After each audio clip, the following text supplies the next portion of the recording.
Cyberpunk 2077 is almost 4 years old now, and it's still alive on PC to this day because of its amazing modding community. In this video, I'm going to be showing you guys 12 mods that I believe you should be installing for Cyberpunk 2077 to kind of test the waters if you're new to modding. But if you're not new to modding, don't worry, I'm still going to be showcasing some pretty cool mods I found, and all of them will be in the links in the description down below, just to give you guys an easier way to find these mods if you do like any of the ones that I'm showcasing here today. But just as a tip for people new to modding, I highly recommend installing the Vortex Mod Manager and the Cyberpunk Vortex support just to make it so much easier instead of having to manually take the files and then putting them into the Cyberpunk file menu. This just makes it so much easier, and I just highly recommend installing these. It's just super useful. And the links to both will be at the top of the description once again. The first mod that I'm going to be showcasing is the Every Animation Redone in Third Person. This mod takes literally everything in Cyberpunk 2077 outside of its vehicle driving and puts it into third person. Now I have to say, this is not a finished mod. It is still work in progress. When I was playing through the third person mode, it is very clear that it is not finished. A lot of the animations still aren't fully there yet, but give it time and I guarantee at some point, hopefully this mod can just make Cyberpunk 2077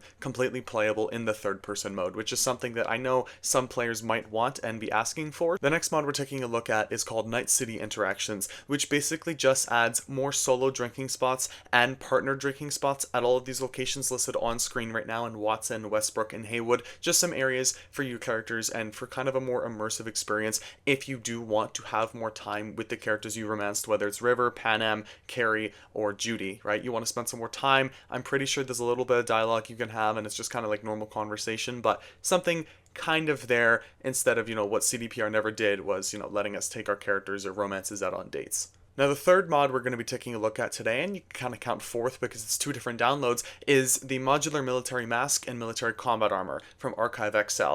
These armors you saw in the thumbnail of the video that is you're watching right now. So the customization options are huge, and a lot of options. I really just, made my character just have a black outfit with some red. You can really, if you go into these mods and you can see what they've done with it, it looks awesome. There's a lot of customization if you like that military kind of design that these people are going for. So if you like that design, or if you just kind of want to mess around with new armors in modding in general, definitely go check these mods out. And yes, you saw that thumbnail correctly. The Marauder axes from Doom Eternal are in Cyberpunk 2077. You can have a two-handed one and a throwable one. I saw this and verbally lost it. All we need now is some sort of Marauder armor or the Doomslayer armor in Cyberpunk 2077, but this just looks absolutely awesome, and it kind of functions the same way as a two-handed weapon and again a throwable, but it just looks way cooler than throwing just a basic knife, right? Driving around on a bike with the Marauder hatchet just looks cool. To go along with your new Marauder axes, if you really like melee weapons in Cyberpunk 2077, I found a mod called Hidden Melee Weapons Pack that adds 7 new iconic melee and throwable weapons from the vanilla unused assets found in the game, featuring actual axes. So as you can see on screen, some of the weapons include an ice axe and a wakashi, with even more weapons including a long butcher's knife that's throwable, a broken bottle, which is throwable, a screwdriver, which is throwable, and a fire and psycho axe. Just more weapons for you to play around with, and really just designs of it. I really find it funny that, you can just throw screwdrivers at people. I would love to see a pen or a pencil being added because, we're gonna go full John Wick on some enemies, right? Just throwing a pencil at someone's eyeball would be hilarious. And to go along with all of your new melee weapons that I just showed you, there's also another mod that I found. Melee attack fixes and enhancements. What does the mod do? It fixes attacks directions when a weapon visually hits, for example, from top to bottom, but in fact the attack is a completely different direction, which results in wrong hit detection and enemy reaction. The most frequent case, any deflect attack. It fixes missing sound effects and improves combat flow by adjusting timings and adding new combo possibilities, mainly after deflect, block, and jump attacks. And they'll add an optional file with fixes only when he has time in some case. They just don't like these changes. Just something to add before I move on to the next mod, I really wish that there was official console mod support for Cyberpunk 2077, because how awesome would that be, right? We only have console mod support for 4 games on console to my understanding. 3 of them from Bethesda, and then 1 is Larian Studios' recently released Baldur's Gate 3. It would be really awesome for maybe in the future if the next Cyberpunk game has official console mod support sometime after launch, just something for them to, note. But the next mod that we're taking a look at is better vehicle handling, because sometimes, oh my god, especially in mouse and keyboard, The driving can be horrendous, and I mean horrendous. So this just, kind of fixes some stuff to making the handling of cars and bikes less frustrating. Hopefully it works for you, or maybe if it doesn't, again, you can just disable the mod if you like the way CDPR created the driving. I've been playing it. I kind of like it a bit better. It just feels like the cars are a bit more heavy and they're not going to be flying everywhere. So I actually really enjoyed this mod. I highly recommend it. Because CD Projekt Red puts so much time into the equipping and the first equipping animations that happens when you finally pick up a new weapon, whether it's a knife, sword, gun, there's a mod called Always First Equip that repeats that animation each time you equip the weapon or press a hotkey, which I just feel like is really cool, and mainly for knives specifically I feel like is really cool because it always plays that animation where you throw the knife up in the air and you do that little thing,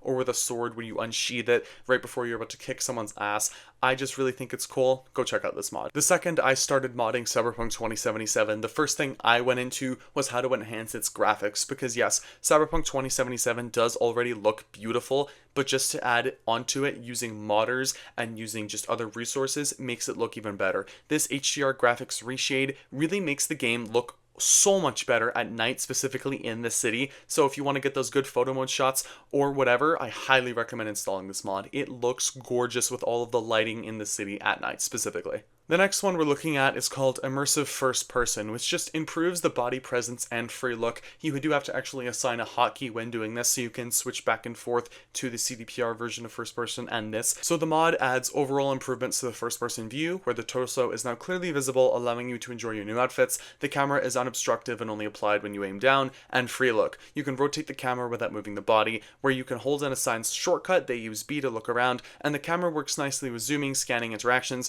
It also works with weapons, but there's currently a bug that allows you to shoot in the direction you're facing despite not aiming there. And there's a screenshot in the top right of the character looking right as the weapon is facing left. Something that I think is kind of cool if you just want to turn off your HUD and just look around without actually moving your character. It just another little immersive mod that, if you want to check out, go check out the description. The next mod is called React to Horn, Get Out of My Way NPC. The features are pedestrian dodges on pavement. Honk your horn while driving on the pavement and watch pedestrians dodge out of the way, where the reactions off pavement, where you can honk your horn when off the pavement to make pedestrians either walk away, run, or give verbal feedback. Vehicle reactions. Honk your horn at vehicles to make them panic, honk back, or give verbal feedback, and it's customizable as well. Adjust pedestrian and vehicle reactions with sliders for radius, intensity, response types, and probability, and some fun features. Honk to bounce vehicles, pop tires, might crash your game though, explode pedestrians, or explode vehicles.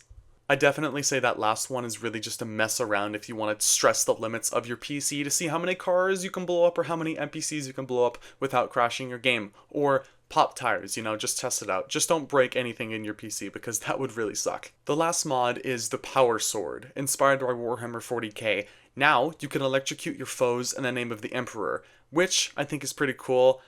I definitely recommend going to check out this mod. It just looks really cool, and I don't really feel like there are a lot of really awesome swords in Cyberpunk, other than, the sword you can get if you own The Witcher 3, and then you can get that in your little base. But this is something that sounds really cool. Go check it out. It sounds like a lot of fun. And there you guys go. 12 mods in Cyberpunk 2077 that I feel like beginner modders should be installing just to test the waters to see if they enjoy it. Some weapons, some armor, and of course the third person mode, which I hope gets heavily updated in the future because I would love to play through the entire game again in that mode. If you did enjoy this Cyberpunk 2077 mod showcase, let me know down in the comments below or by leaving a like, sharing, commenting, and subscribing if you so choose to. Thank you all for watching this video, and I will see you guys in the next one.